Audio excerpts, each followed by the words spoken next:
নির্বাচন কবে হবে সেটার পালে নতুন হাওয়া দিলেন উপদেষ্টা জনাব ওয়াহিদুদ্দিন মাহমুদ। তিনি পরিকল্পনা এবং শিক্ষা উপদেষ্টা, আমরা তাকে চিনি।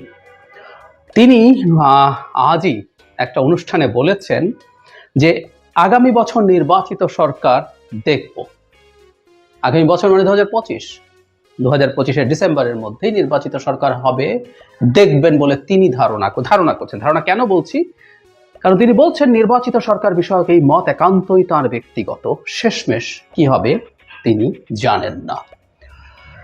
আমরা নতুন করে এই আলোচনার পালে হাওয়া বলছি এই কারণে যে নির্বাচন কবে হবে সেটা নিয়ে প্রচুর আলোচনা চলছে। সরকারের 4 মাস পূর্তি হচ্ছে আর একদিন পরই।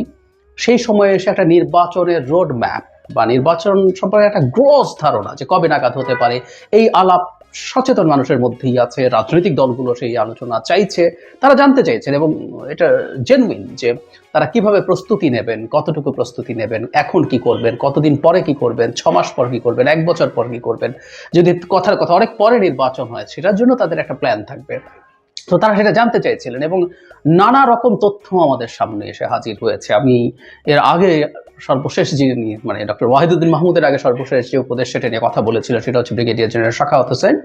তিনি লন্ডনে গিয়েছিলেন, সেখানে জানিয়েছেন যে 26 সালের মাঝামাঝি নির্বাচন হবে। সো সেটা এখন থেকে প্রায় 1.5 বছরের মতো।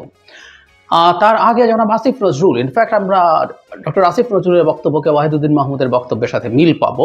সেটা হচ্ছে ডক্টর আসিফ নজরুলও বলেছেন আনসার্টেনিটি নিয়ে, ওয়াহিদুদ্দিন মাহমুদও নিশ্চিতভাবে এটা হবেই তা বলছেন না, সরকারের বক্তব্য তা বলছেন, এটা ওনার নিজস্ব মত। ডক্টর আসিফ নজরুলও এভাবেই জানিয়েছিলেন যে নির্বাচন হওয়ার সম্ভাবনা আছে 25-এর মধ্যে। এবং আমরা তখনও বলেছি, আবার একটু যোগ করে দিতে চাই, এটা আমাদের মিলিটারি চিফের ইন্টারভিউর সাথে মিলে যায়। তিনি একটা ইন্টারভিউতে 1.5 বছর এই সরকারকে সাহায্য করবেন এবং গণতান্ত্রিক উত্তরণের জন্য 1.5 বছরের মধ্যে। সো উনি এরকম একটা টাইমলাইন দিয়েছেন যেটাতে বোঝা যায় যে এটা 25 সালে এসে শেষ হবে। সো এই কথা একসাথে মিলে যায়।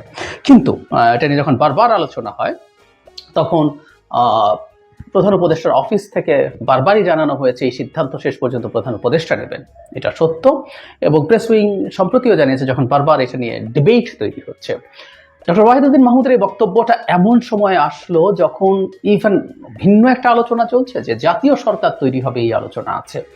আমরা খেয়াল করব যে কিছুদিন আগে প্রধান উপদেষ্টা যখন ইন্ডিয়ার সাথে বাংলাদেশের সাম্প্রতিক টানাপোড়েন নিয়ে রাজনৈতিক দলগুলোকে আমন্ত্রণ জানিয়েছিলেন, তারপর কোনো পত্রিকা এটা নিয়ে নিউজ করেছে যে জাতীয় সরকারের আলোচনা এখন চলছে।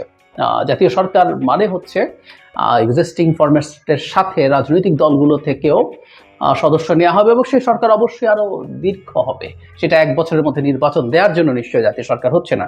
আমি ঠিক জানি না সরকারের মধ্যে জাতীয় সরকারের পরিকল্পনা কতটুকু আছে, কিন্তু হাওয়ায় এ ধরনের কথা ভাসে, এমনকি আমাদের মেইন স্ট্রিম মিডিয়াতেও এটা নিয়ে নিউজ করা হয়েছে। সো জাতীয় সরকার যদি হয় তাহলে তো আসলে নির্বাচন আরো দীর্ঘ হবে, একটা দীর্ঘ সময় ধরে দেশের স্টেবিলিটি নিয়ে সবগুলো দলমত নির্বিশেষে মানুষ একসাথে কাজ করবেন।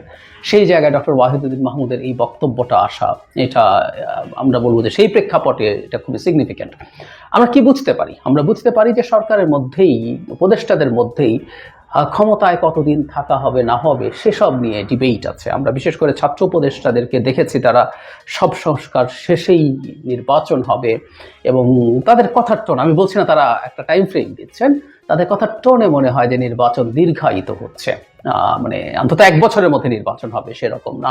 এবং এরকম কথা আরো অনেকেই বলছেন যে এত দ্রুত নির্বাচন দেওয়াটা কোনোভাবেই ঠিক হবে না, কারণ শুধুমাত্র একটা নির্বাচনের জন্য এত মানুষ জীবন দেয়নি, আহত হয়নি। এটাও ইনফ্যাক্ট আমি ভুল না করে থাকলে ছাত্র উপদেষ্টাদের একজন বলেছিলেন, সম্ভবত জনাব নাহিদ বলেছেন। তো সেই পরিস্থিতি যখন হয় আর এখন যে পরিস্থিতি দাঁড়াচ্ছে, তাতে আমরা বুঝতে পারি যে সরকারের মধ্যে, উপদেষ্টাদের মধ্যেই দ্বিমত আছে। আমরা আবারও স্মরণ করব ডক্টর আসিফ নজরুল যখন 25-এর মধ্যে নির্বাচন হতে পারে বলছেন, তারপর তিনি ধর্ম উপদেষ্টা এটা বেশ শক্তভাবে প্রতিবাদ করে বলেছেন যে এটা একেবারেই সরকারের সিদ্ধান্ত।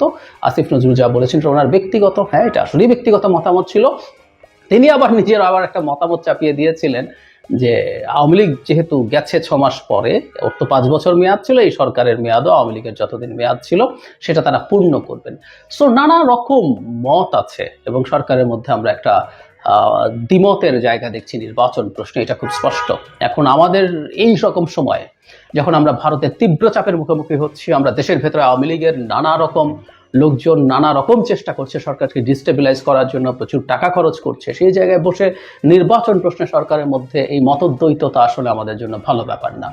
আমি আশা করি যে সরকার তার নিজের মধ্যে বসবে, নিজেদের সাথে বসবে, তারা তাদের বক্তব্য আসলে কি হবে, এবং সরকার মনে হয় না খুব বেশি দেরি করা উচিত হবে যে তারা তাদের নিজেদের মতো অন্তত প্রাথমিক সিদ্ধান্ত নেবেন। যদিও এর মধ্যে যদি কিন্তু আছে, সেটা হলো প্রধান উপদেষ্টা বারবারই বলেছেন যে সংস্কার কমিশনগুলো তাদের রিপোর্ট দেওয়ার পর তারা রাজনৈতিক দলগুলোর সাথে আলোচনা করলেই বুঝতে পারবেন।